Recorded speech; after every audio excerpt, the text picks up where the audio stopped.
ngaji tauhid bakos karar itu tah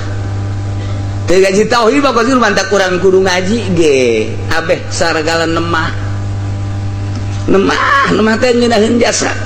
Masya Allah moal aya pangnikmat-nikmatna nemah Gusti alhamdulillah abdi didamel ku Gusti manusia abdi mah geus tilok ngaca Gusti serem tapi geus alhamdulillah geus sakieu mah pohara jasa jelema keneh abdi mah geus teu boga kaca di imah ge sebab abdi ngaca abdi geus sieun tapi alhamdulillah Gusti nikmat jasa lah moal kebeli di dunia Gusti ya nusugi loba anu kasep ge loba jatilok sarolat abdi mah dijieun ku Gusti sakieu tapi abdi cinta jasa ka Gusti abdi badek salat bae ka Gusti jam moal kebal hirup teh jeung teuing batur mah puluntang pelanting ge ancul-anculan neangan dunia abdi mah deuk sakikina ngabdi ka Gusti ngaji mah kos kitu nikmat jasa teh bahasa teh kos kitu nginaheun kana hatena mun awewe teh mah Gusti je hirup di dunia ieu atuh jah sugih jeung susah jang geus aya aturan ti Gusti nah kebeneran abdi teh dicandung nemah Gusti nginaheun jasa tah bahasa tah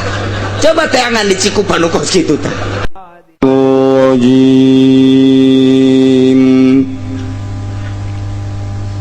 Bismillahirrahmanirrahim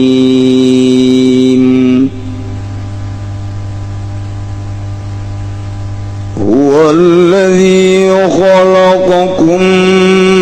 min tinin thumma qada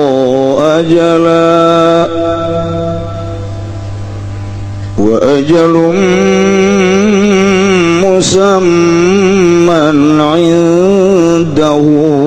thumma antum tamtarun wallahu a'lamu bimuradihi wa ta'ala ya Allah alladzi kang khalaqa ngadamal ya alladzi kum ing siraka min tinin saking dut bi khalqi abikum kalawan ngadamal bapa siraka be Adam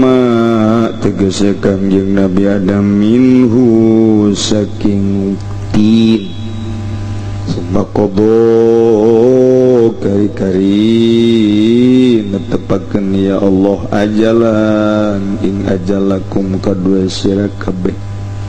tamutuna dan tihai kang pada marawat sira kabeh ing dalam nalika nalima tutuge ajal wa ajalum musamman lan utai ajal kang den sebut madrubun iku kang den dadekaken indahu ing dalam sanding Allah libasikum kadue den tangiaken sira kabeh suma antum kari-kari utawi sira kabeh ayyuhal kufaru he eling-eling pirang-pirang